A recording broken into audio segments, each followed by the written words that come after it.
Scaling of these wrestlers are ridiculous. Ain't no way Doink the Clown's that much bigger than British Bulldog. Even between the two, Warrior and Bulldog, like they look like little flimsy guys. When the smaller guys look bigger than the bigger guys.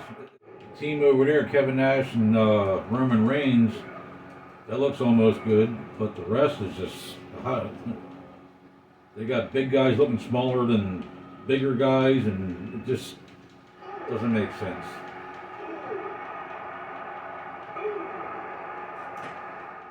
British Bulldog's supposed to be bigger than what's his name, Boogeyman,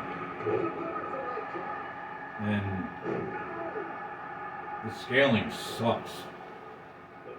Look, Doink the Clown. Look how big he is compared to British Bulldog. That's something wrong there.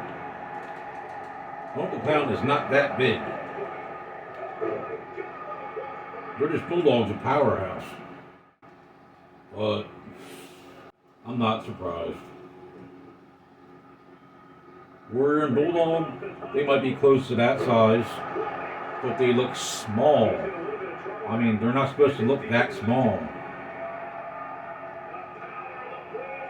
They're supposed to look as big as like the Roman Reigns character on here. Maybe not the height, maybe an inch or two, but the build is, I don't know. 2K's got some work to do.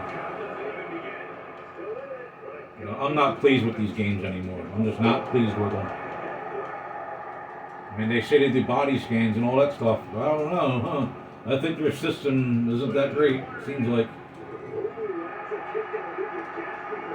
And I did a reversal and it did nothing. That's another thing, the timing of every... Yeah, it's 2K24 I'm playing, but still. There's a lot of things that need to be done with this, just like My Faction and other stuff. They're making My Faction harder as anything. It's like, you should not have to, if you already made your way up to a big 2K My Faction card or something like that, you shouldn't be forced to have to use the weakest card to face a 99. I mean, that's idiotic to me. 2K wants to stress people.